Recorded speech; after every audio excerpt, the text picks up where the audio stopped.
السلام عليكم ورحمة الله وبركاته. إن الحمد لله نحمده ونستعينه ونستغفره ونعوذ بالله من شرور أنفسنا ومن سيئات أعمالنا. من يهده الله فلا مضل له ومن يضلل فلا هادي له. وأشهد أن لا إله إلا الله وحده لا شريك له وأشهد أن محمدا عبده ورسوله. أما بعد فإن خير الحديث كتاب الله وخير الهدي هدي محمد صلى الله عليه وسلم وشر الأمور محدثاتها وكل محدثة بدعة وكل بدعة ضلالة وكل ضلالة في النار. أعوذ بالله السميع العليم من الشيطان الرجيم. بسم الله الرحمن الرحيم. يا أيها الذين آمنوا اتقوا الله حق تقاته ولا تموتن إلا وأنتم مسلمون. يا أيها الناس اتقوا ربكم الذي خلقكم من نفس واحدة وخلق منها زوجها وبث منهما رجالا كثيرا ونساء واتقوا الله الذي تساءلون به والأرحام إن الله كان عليكم رقيبا. يا أيها الذين آمنوا اتقوا الله وقولوا قولا سديدا يصلح لكم أعمالكم ويغفر لكم ذنوبكم ومن يطع الله ورسوله فقد فاز فوزا عظيما. أعوذ بالله من الشيطان الرجيم. بسم الله الرحمن الرحيم. قاف والقرآن المجيد بل عجبوا أن جاءهم منذر منهم فقال الكافرون هذا شيء عجيب أئذا متنا وكنا ترابا ذلك رجع بعيد قد علمنا ما تنقص الأرض منهم وإننا كتاب حفيظ بل كذبوا بالحق لما جاءهم فهم في أمر مريض أفلم ينظروا إلى السماء فوقهم كيف بنيناها وزيناها وما لها من فروج والأرض مددناها وألقينا فيها رواسي وأنبتنا فيها من كل زوج بهيج تبصرة وذكرى لكل عبد منيب. قال الله تعالى في القرآن المجيد إن الله وملائكته يصلون على النبي يا أيها الذين آمنوا صلوا عليه وسلموا تسليما. يا رب صل وسلم على محمد وآله وصحبه أجمعين خصوصا على أفضل البشر بعد الأنبياء بالتحقيق أمير المؤمنين أبي بكر الصديق وعلى الناطق بالصدق والصواب أمير المؤمنين عمر بن الخطاب وعلى كامل الحياء والإيمان أمير المؤمنين عثمان بن عفان وعلى غالب كل غالب أمير المؤمنين علي بن أبي طالب وعلى الإمامين الهمامين السعيدين الشهيدين أبي محمد الحسن وأبي عبد الله الحسين وعلى أمهما سيدة النساء فاطمة الزهراء وعلى أمه الشريفين المطهرين من الأدناس الحمزة والعباس وعلى الستة الباقية من الأشرة المبشرة وسائر الصحابة والتابعين رضوان الله تعالى عليهم أجمعين. اللهم اغفر للعباس وولده مغفرة ظاهرة وباطنة لا تغادر ذنبا. الله في أصحابه لا تتخذهم غرضا من بعدي فمن أحبهم فبحب أحبهم ومن أبغضهم فببغض أبغضهم وخير أمتي قرني ثم الذين يلونهم ثم الذين يلونهم. اللهم أيد الإسلام وأنصاره وأذل الشرك وأشراره. بارك الله لنا ولكم في القرآن العظيم ونفعنا وإياكم بالآيات والذكر الحكيم إنه تعالى جواد كريم ملك بر رؤوف رحيم.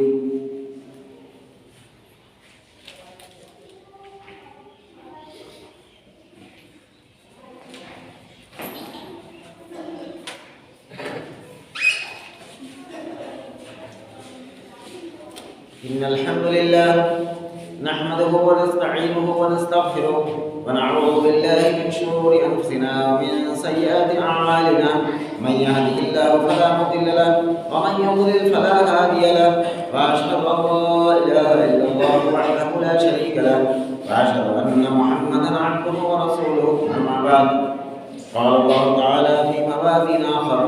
واعتصموا بحبل الله جميعا ولا تفرقوا واذكروا نعمة الله عليكم إذ كنتم أعداء فألف بين قلوبكم فأصبحتم بنعمته إخوانا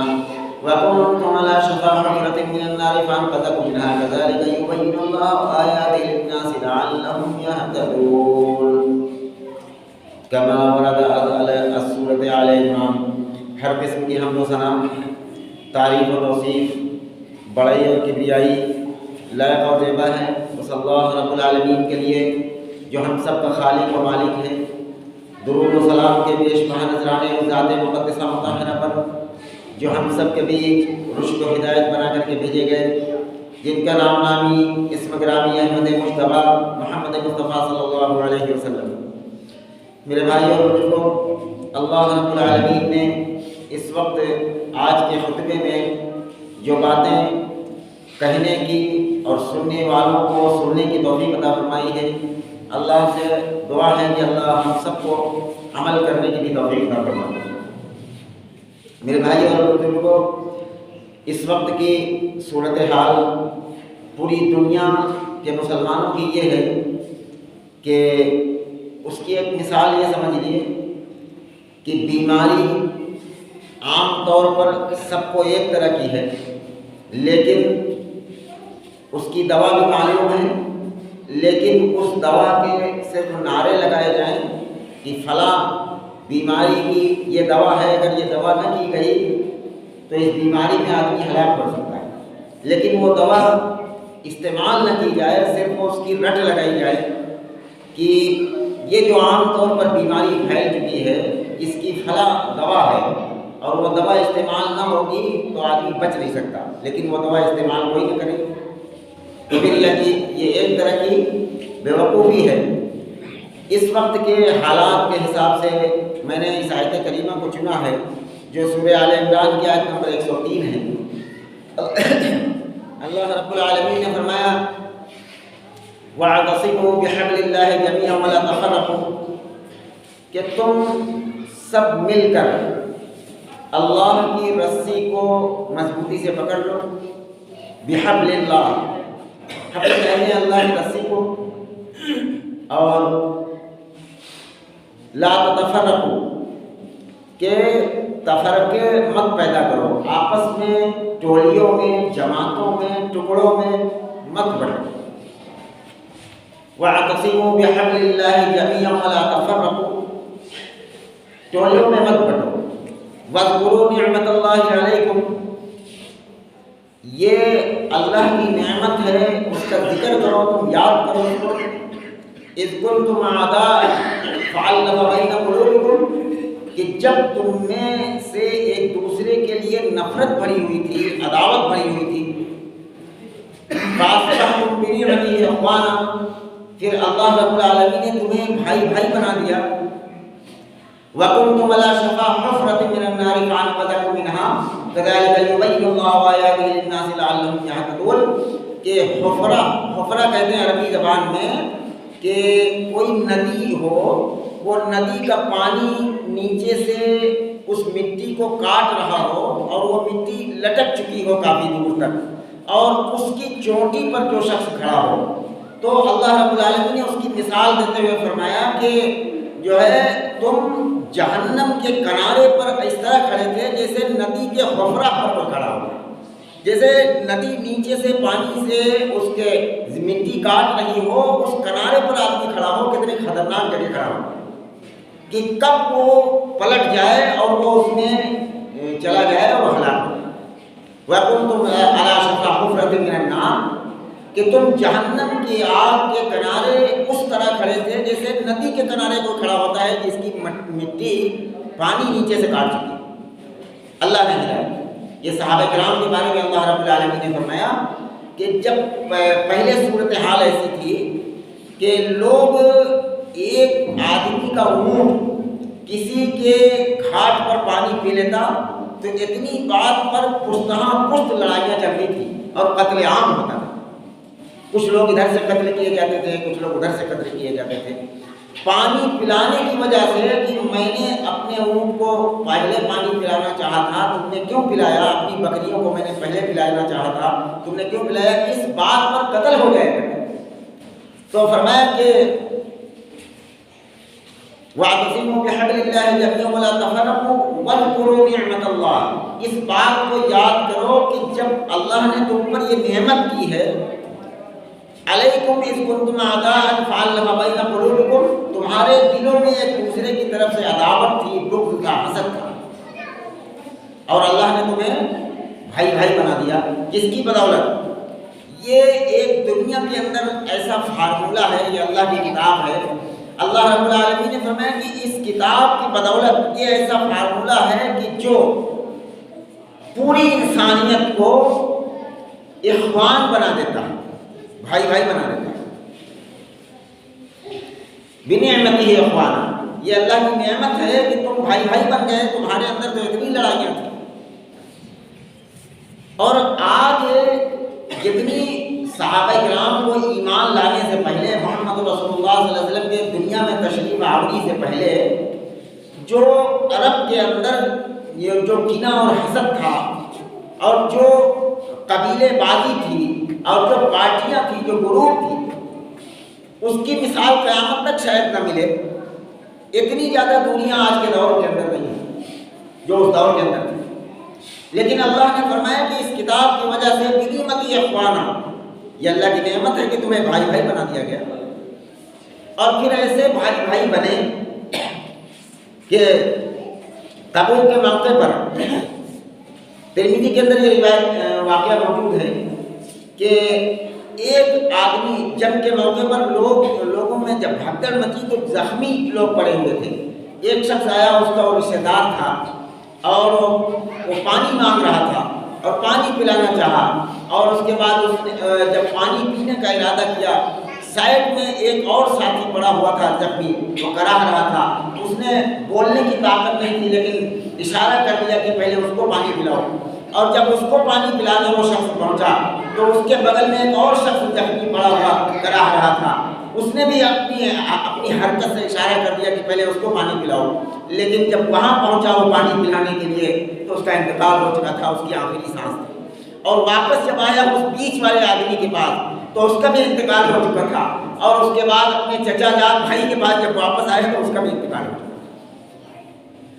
ایک دوسرے سے پہلے پانی نہ پی کر پیاس سے تڑپ تڑپ کر جان دینا گوارا کیا۔ صحابہ کرام کے اندر یہ محبت کس چیز کی وجہ سے آئی تھی؟ وہ صرف یہ تھی بحبل من اللہ، اللہ کی رسی کو مضبوطی سے پکڑو۔ اور رسی عام طور پر دو لڑوں کی ہوتی ہے، دیکھا جاتا ہے دو لڑیں ہوتی ہیں اس رسی کے اندر۔ یہ دو چیزیں، اللہ کی کتاب ہے اور اس کے نبی جناب محمد رسول اللہ صلی اللہ علیہ وسلم کی سنت ہے۔ ان دو چیزوں کو پکڑنے کی وجہ سے ان کے اندر اتنی ہمدردی آئی، اتنا رحم آیا، اتنا ایک دوسرے سے لگاؤ پیدا ہوا کہ زخم کی حالت میں بھی ایک دوسرے کے پہلے پانی پینا گوارا نہیں کیا۔ حالانکہ وہ الگ الگ خاندان کے تھے، الگ الگ قبیلے کے لوگ تھے۔ اس وقت کی صورتحال اس سے زیادہ بدتر نہیں۔ پوری دنیا کا مسلمان یہ رٹ لگا رہا ہے کہ آج کے حالات ایسے ہیں کہ یہودی طاقتیں، عیسائی طاقتیں اور اپنے ملک کی یہ ایسی تنظیمیں اور ایسی پارٹیاں اور ایسی سیاسی پارٹیاں جو حرکت میں آ رہی ہیں کہ مسلمانوں کو ہر طرف سے ستایا جائے اور ان کو نیست نابود کر دیا جائے۔ عام طور پر عام مسلمان نہیں بلکہ علماء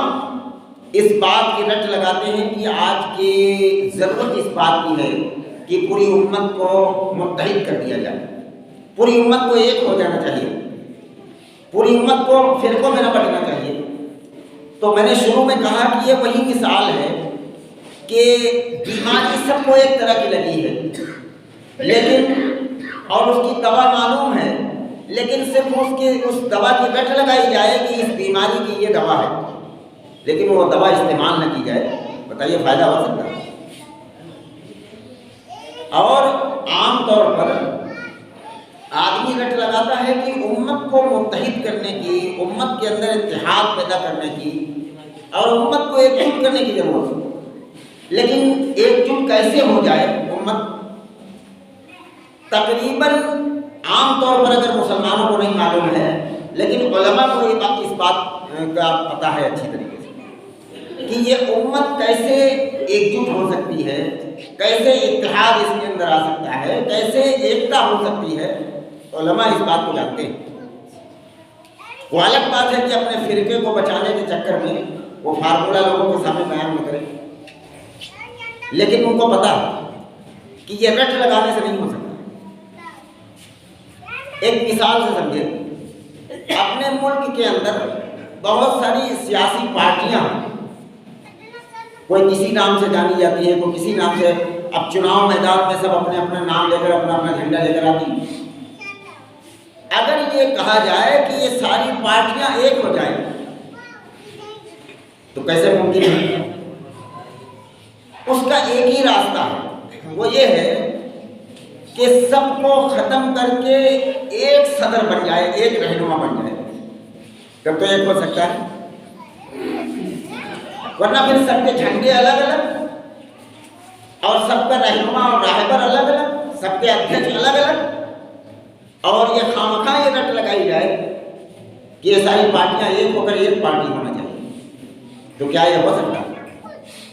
اسی طریقے سے مذہب اسلام کے اندر اگر یہ رٹ لگائی جائے کہ امت کو متحد ہونے کی ضرورت ہے، آج کے حالات ایسے ہیں کہ امت کو ایک کرنے کی ضرورت ہے، لیکن وہ ایک کرنے کا جو طریقہ ہے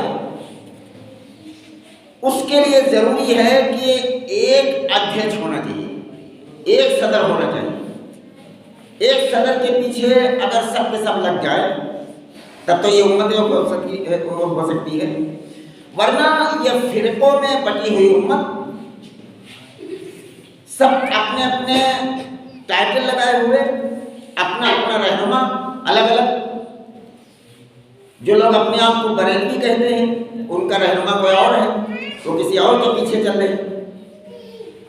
جو لوگ اپنے آپ کو دیوبندی کہتے ہیں ان کا رہنما کوئی اور ہے، وہ کسی اور کے پیچھے چل رہے ہیں۔ شیعہ جو لوگ اپنے آپ کو کہتے ہیں ان کے امام کوئی اور ہے، کسی اور کے پیچھے چل رہے ہیں۔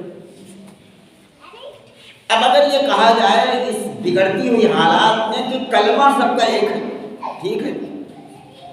کلمہ سب کا ایک ہے، لیکن اگر کوئی بہت ساری اس پبلک کو کہہ دیا جائے کہ بھائی فلاں جگہ چلنا اور ایک ہی جگہ سے سارے آدمی ٹکٹ لے لیں گے اور کہا جائے سب کا ٹکٹ ایک ہے، لیکن وہ ٹکٹ ایک جگہ سے لینے سے اور ایک جگہ کے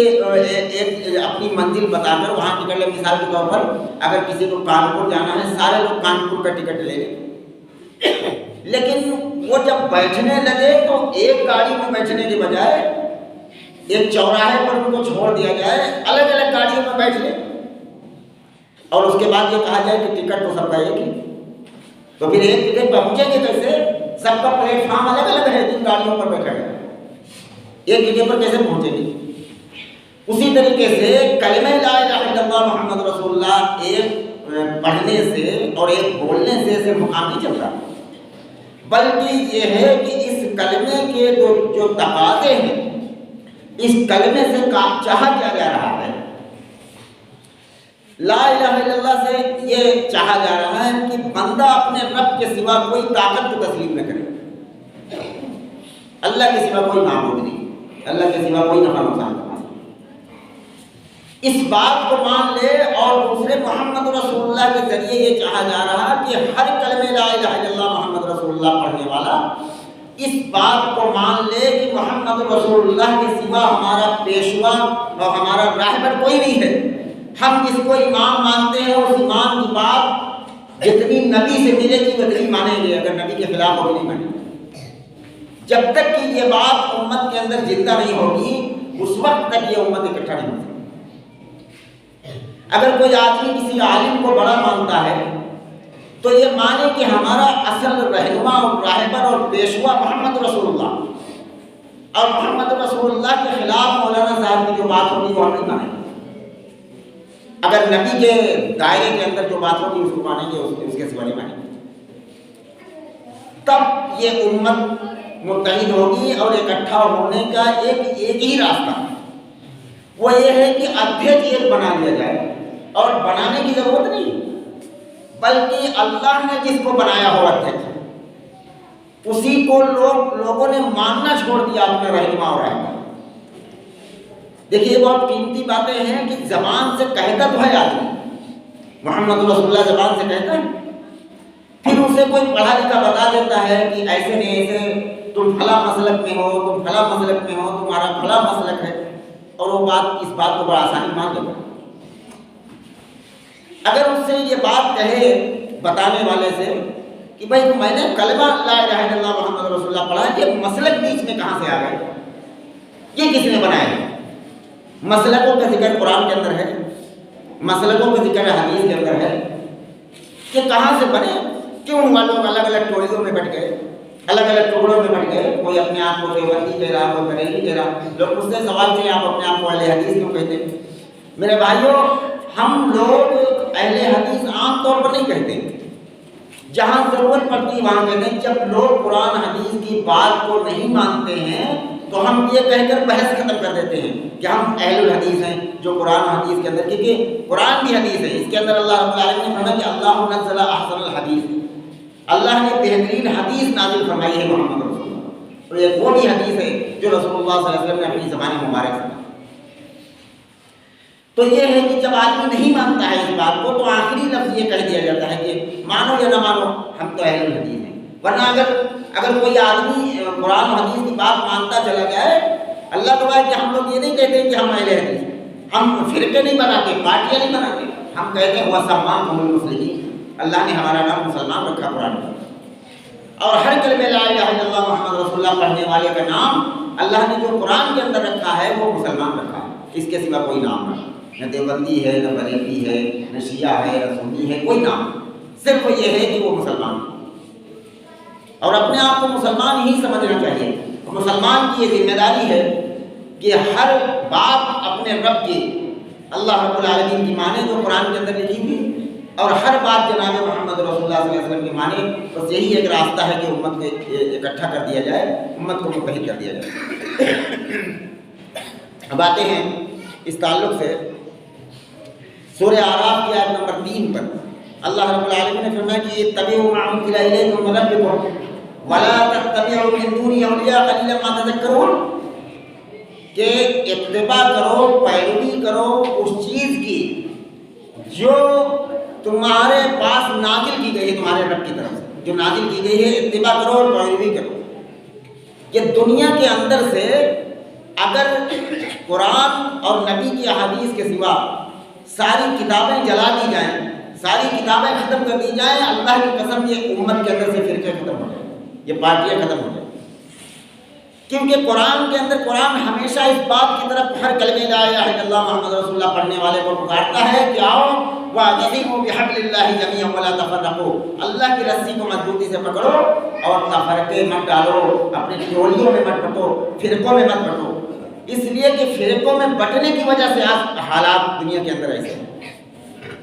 ایک کلمہ ہے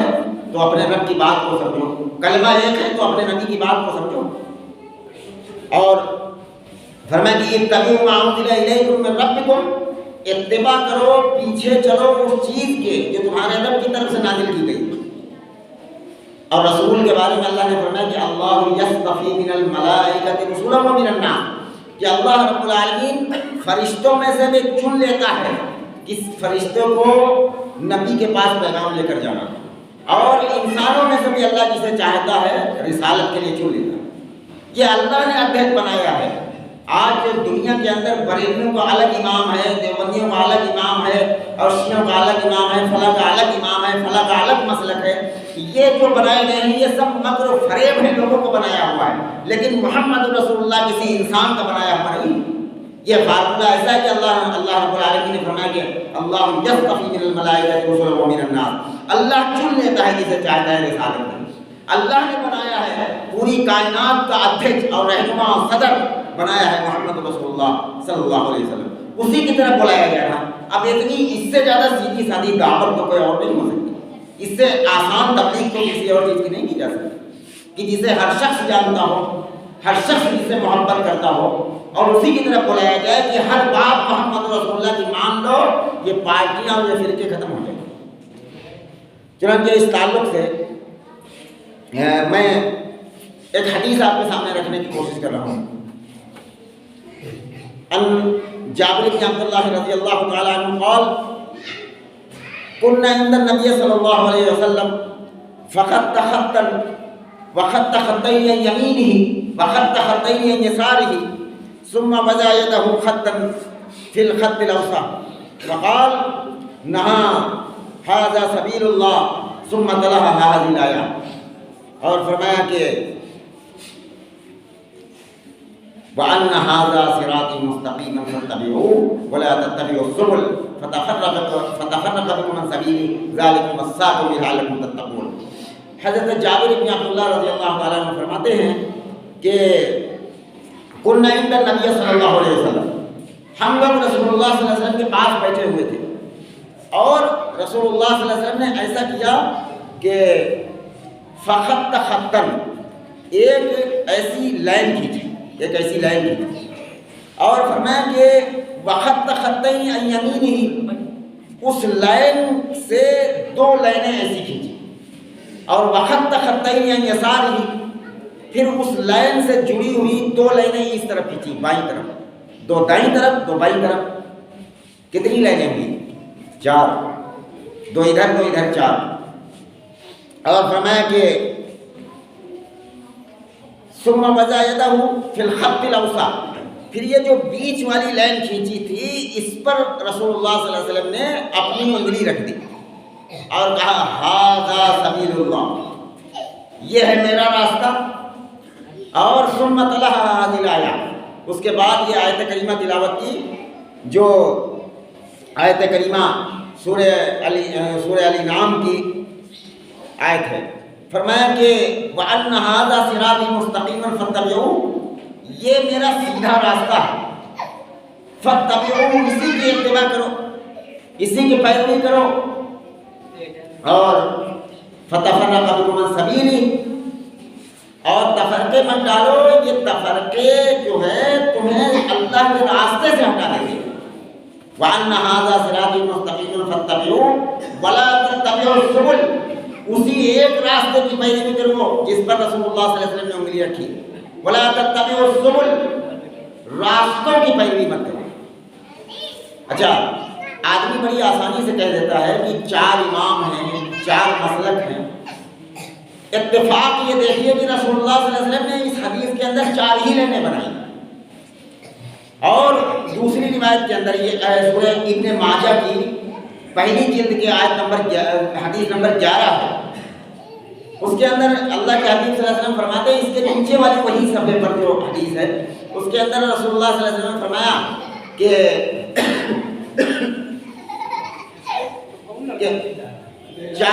چاروں راستوں پر انگلی رکھ کر رسول اللہ صلی اللہ علیہ وسلم نے فرمایا کہ ھذا سبیل الشیطان، ھذا سبیل الشیطان، ھذا سبیل الشیطان، یہ چاروں راستے شیطان کے راستے، اور ھذا سبیل اللہ، بیچ والی لائن پر رسول اللہ صلی اللہ علیہ وسلم نے انگلی رکھی اور کہا یہ ہے میرا سیدھا راستہ، اور ولا تتبعوا السبل، اس راستے کو چھوڑ کر بہت سارے راستوں کی اتباع مت کرو، راستہ ایک ہے۔ اچھا، ہر نماز کی ہر رکعت میں آدمی پڑھتا ہے اہدنا الصراط المستقیم، کہ اے اللہ ہم کو سیدھا راستہ عطا فرما، سیدھا راستہ، تو اس سے یہ پتہ چلتا ہے کہ راستہ ایک ہی ہے، اگر کئی راستے ہوتے تو صراط المستقیم ہوتا، سیدھے راستوں میں سے کسی ایک راستے پر چلا، لیکن اللہ نے اس کو بالکل صاف کر دیا کہ راستہ ایک ہے۔ یہاں پر محمد رسول اللہ صلی اللہ علیہ وسلم نے یہ بات واضح کر دی کہ ھذا سبیل اللہ، یہ میرا راستہ ہے، وَأَنَّ ھذا صِرَاطِي مُسْتَقِيمًا، یہ ایک دم سیدھا راستہ ہے، اسی راستے کی اتباع کرو، وَلَا تَتَّبِعُوا السُّبُلَ، اور بہت سارے راستوں کی اتباع مت کرو، فَتَفَرَّقَ بِكُمْ عَنْ سَبِيلِهِ، یہ راستے تمہیں آپس میں کئی فرقوں میں بانٹ دیں گے اور اللہ کے راستے سے ہٹا دیں گے۔ جب آدمی محمد رسول اللہ کا طریقہ چھوڑ کر کسی امام کے پیچھے لگ جاتا ہے، کسی امام کے مسلک پر جم جاتا ہے، تو اس کے ہاتھ سے دامن مصطفیٰ چھوٹ جاتا ہے۔ اس بات کو اچھی طرح یاد رکھیں، دونوں چیزیں نہیں رہ سکتی۔ آدمی چاہے کہ کسی وہ امام کی پیروی اور اتباع بھی کرے اور محمد رسول اللہ کی پیروی اور اتباع بھی کرے، دونوں چیزیں ایک دل کے اندر نہیں معاملے۔ تو میرے بھائیوں اور بزرگوں، اس حدیث سے یہ پتہ چلا، حدیث نمبر 11 ہے، کہ اس سے یہ پتہ چلا کہ یہ مسلکیں لوگوں نے بنائے ہیں، کہ تم فلاں مسلک میں ہو، تم فلاں ہو، تم فلاں ہو، اتنے امام ہیں، 4 امام ہیں، 5 امام ہیں، ان لوگوں نے الگ الگ مسلک ہیں، کوئی یہ کرتا ہے، کوئی یہ کرتا ہے۔ میرے بھائیوں، سب نے کوشش کی کہ قرآن و حدیث کی تعلیمات کو لوگوں میں عام کیا جائے، جہاں پر جس کی غلطی ہو گئی ہے اس غلطی کو چھوڑ دیا جائے۔ جتنی باتیں قرآن حدیث سے ملے وہ کسی امام کی بھی لی جا سکتی، لیکن قرآن حدیث کے خلاف ہوں اس کو ہرگز نہیں لیا جا سکتا، چاہے کتنا بڑا امام ہو۔ اور بہت سارے مسائل ایسے ہیں میرے بھائیوں، وقت ختم ہو چکا ہے، میں کیا عرض کروں، بہت سارے مسائل۔ اب دیکھیے جب نبی کا راستہ چھوٹتا ہے تو لوگ کیسے بڑھتے ہیں۔ اب جو کتابیں لکھی گئی قرآن حدیث کے بعد تقریباً 400 سال پہلے یا کچھ 800 سال پہلے، محمد رسول اللہ کو تو آئے ہوئے 1440 سال کے اوپر ہو رہے ہیں۔ اس کے بعد میں جو کچھ لکھی گئی اس میں یہ ہے کہ ایک کتاب، میں نام نہیں لینا چاہتا ہوں، آپ جان جائیں گے اس کتاب کو، تو اس کے وہی صفحے پر لکھا ہے کہ کوئی شرابی جب شراب پی کر آئے تو اسے 80 کوڑے مارے گئے، اور اسی صفحے پر دوسرا امام کے نکتے چینی کی وجہ سے یہ لکھا گیا کہ اسے 60 کوڑے مارے گئے۔ پھر اسی صفحے پر موجود ہے اس کے 40 کوڑے مارے جائیں۔ اب بتائیے یہ جو 3 چیزیں ہیں 3 حصوں میں امت کو بانٹا گیا ہے، کچھ لوگ 40 والی مان رہے ہیں، کچھ لوگ 60 والی مان رہے ہیں، کچھ لوگ 80 والی مان رہے ہیں۔ اب نبی کا طریقہ تو یہاں پر چھوٹ گیا۔ آخر میں اس کو جب رد کیا گیا، اہل سنت والجماعت نے اسے رد کیا کہ یہ چیزیں رد ہیں، تو اس میں یہ پتہ چلا کہ محمد رسول اللہ صلی اللہ علیہ وسلم کا حکم ہے کہ جس کے گھر کا آدمی شراب پیے تو پہلے تو یہ ہے کہ گھر والے اسے جوتے سے مارے، اور اس کے بعد حکومت کے حوالے کرے تو حکومت اسے 40 کوڑے مارے۔ اب اس بکھری ہوئی امت کو اگر حکومت دے دی جائے اور ایک مجرم پکڑ کر آ جائے، اگر حکومت دے دی جائے ایک مجرم پکڑ کر آ جائے تو یہ مسلکوں کی بنیاد پر بکھرے ہوئے لوگ اور بکھرے ہوئے علماء، صرف وہ عام مسلمان نہیں بکھرا، علماء بکھرے، اور یہ سارے علماء اکٹھا ہو، کوئی فتویٰ دے کہ اسے 40 کوڑے مارے جائیں ہمارے مسلک میں یہ، کوئی فتویٰ دے کہ اسے 60 کوڑے مارے جائیں ہمارے مسلک میں یہ، کوئی فتویٰ دے کہ ہم 80 کوڑے مارے جائیں ہمارے مسلک میں یہ ہے۔ جب تک کہ یہ مسلکوں کی بحث چلے گی وہ مجرم بھاگ نکلے گا۔ اسی لیے اللہ رب العالمین حکومت نہیں دے رہا۔ جہاں یہ مسلک ختم کر دیے گئے ہیں، جہاں صرف قرآن و حدیث ہے، جہاں لوگ محمد رسول اللہ کو صرف اپنا رہنما مانتے ہیں، وہاں کے مسلمان حکومت کر رہے ہیں۔ آج پوری دنیا کے اندر دیکھیں میرے بھائیوں، وہاں کے مسلمانوں کو حکومت اللہ رب العالمین دیتا ہے جو ان مسلکوں کو ختم کر کے صرف وہ اس بات پر آ جاتے ہیں کہ اللہ نے جو اپنے کتاب کے اندر قرآن کے اندر نازل فرمایا ہے وہی ہمارا دین ہے، اور جو محمد رسول اللہ صلی اللہ علیہ وسلم نے فرمایا ہے وہی ہمارا دین ہے، اسی کا نام اسلام ہے۔ بس 2 چیزیں سمجھنا، ایک یہ کہ اللہ کی کتاب کے اندر کیا لکھا ہے اس کو پڑھنا اور اس کو سمجھنا، اور دوسرے حدیث کی کتابیں جو صحیح سند کے ساتھ ہیں ان کو پڑھنا اور پتہ کرنا کہ محمد رسول اللہ صلی اللہ علیہ وسلم کا طریقہ کیا ہے۔ بس اس بات کو مان لینے والا مسلمان ہے، وہ نہ کوئی فرقے میں ہے نہ کچھ ہے، وہ صرف سیدھا سادہ مسلمان، اور سیدھا سادہ مسلمان بننے کی اللہ ہم سب کو توفیق عطا فرمائے۔ بس اسی کی ضرورت ہے میرے بھائیوں۔ آخری بات یہ کر رہا ہوں کہ آپ کو شاید آپ سب حضرات کو معلوم ہونے کے باوجود بھی ایسی غلطی کرتے ہیں، وہ یہ ہے کہ رسول اللہ صلی اللہ علیہ وسلم کی حدیث بخاری اور مسلم کے اندر بھی کہ جمعے کے دن مسجد کے اندر ایسی حالت میں آ جانا چاہیے کہ جب امام منبر پر آنے سے پہلے مسجد کے اندر داخل ہو جائے، اور کم از کم سنت وغیرہ پڑھنا چاہے تو پڑھ لے، اور اگر کوئی ایسی حالت میں مسجد میں آتا ہے کہ جب امام منبر پر پہنچ جائے تو اسے جمعے کی نماز کا ثواب نہیں ملتا۔ یہ بخاری مسلم کے اندر روایت موجود ہے، آپ خود پڑھ کر دیکھ لیجیے میرے بھائیو۔ اس بات کو یاد رکھیں کہ کم از کم مسجد میں ایسی ٹائم ضرور داخل ہو جائیں کہ امام کو منبر پر چڑھنے سے پہلے پہلے، تو ورنہ جمعے کے دن کی حاضری ممکن نہیں ہے۔ رسول اللہ صلی اللہ علیہ وسلم نے فرمایا کہ جب امام منبر پر پہنچ جاتا ہے تو فرشتے اپنا رجسٹر بند کر لیتے ہیں اور خطبہ سننے لگتے ہیں، اس وقت کی حاضری قابل قبول ہے۔ یہ مجبوری میں ہے، جو صحیح مسلم کے اندر ایک روایت موجود ہے، یہ مجبوری میں ہے کہ کوئی آدمی شرعی عذر میں پھنس گیا اور اگر خطبہ ہونے کے وقت بھی آیا تو وہ ہلکی 2 رکعت نماز پڑھ کے بیٹھ جائے، پھر زیادہ نماز نہ پڑھے ورنہ خطبہ چھوڑے۔ یہ مجبوری کی وجہ سے ہے، آپ ہفتے میں ایک نماز بھی آدمی پڑھتا ہے، اس میں بھی پوری طرح نبی کے طریقے پر نہیں پڑھ پاتا کہ کم از کم امام کو منبر پر پہنچنے سے پہلے مسجد کے اندر داخل ہے، پہلے گیٹ سے ضرور داخل ہو جائے امام کو منبر پر چڑھنے سے پہلے، تب آپ کو جمعے کی نماز کا ثواب ملتا ہے۔ یہ میں اپنی طرف سے کہہ رہا ہوں، آپ بخاری اٹھا کر دیکھیے، مسلم حدیث کی کوئی بھی کتاب اٹھا کر دیکھیے، رسول اللہ صلی اللہ علیہ وسلم کا یہی حکم ہے کہ امام کو منبر پر پہنچنے سے پہلے مسجد کے اندر داخل ہے۔ اللہ رب العالمین سے دعا ہے کہ جو باتیں کہی اس نے کہی اللہ ہم سب کو اس پر عمل کی توفیق عطا فرما دے۔ یا رب العالمین پوری دنیا کو مسلمانوں کو متحد فرما دیجیے، اتفاق و اتحاد پیدا فرما دیجیے، پوری امت کو اللہ قرآن و سنت کے علم پر علم سے جوڑ دیجیے۔ یا رب العالمین تمام باطل طریقوں سے امت کی حفاظت فرما، شیطان کے فریب سے، لوگوں کے فریب سے امت کی حفاظت فرما۔ یا رب العالمین پوری امت کو قرآن و سنت کا علم سمجھنے کی توفیق نصیب فرما۔ یہ آپس میں لڑنے سے بچا لیجیے، آپس میں پٹنے سے بچا لیجیے۔ اللہ ہم سب کو مل کر اپنے قرآن کو، اپنے نبی کی تعلیمات کو پکڑنے کی توفیق نصیب فرما۔ یا رب العالمین ہمیں جو بیمار ہیں گھروں میں، اسپتالوں میں، سب کو شفا بری نصیب فرما۔ یا رب العالمین یہاں مرد عورتیں جتنی بھی اکٹھا ہیں اللہ سب کے دلوں میں جو خواہشیں، جو تمنائیں ہیں، یا رب العالمین ہر جائز خواہش و تمنا کو پوری فرما دیجیے۔ اللہ ہم سب آپ کے در کے بھکاری ہیں، یا رب العالمین ہمیں بھیک عطا فرما دیجیے۔ اللہ رحم و کرم کی بھیک عطا فرما دیجیے۔ اس امت کو کرم کی نگاہ سے دیکھ لیجیے، رحم کی نگاہ سے دیکھ لیجیے، اپنے کرم سے قبول فرما لیجیے۔ صلی اللہ وسلم عباد اللہ رحمكم الله ان الله يأمر بالعدل والإحسان وإيتاء ذي القربى وينهى عن الفحشاء والمنكر والبغي يعظكم لعلكم تذكرون واذكروا الله العلي العظيم يذكركم وادعوه يستجب لكم ولذكر الله تعالى أعلى وأولى وأعز وأجل وأتم وأعظم وأكبر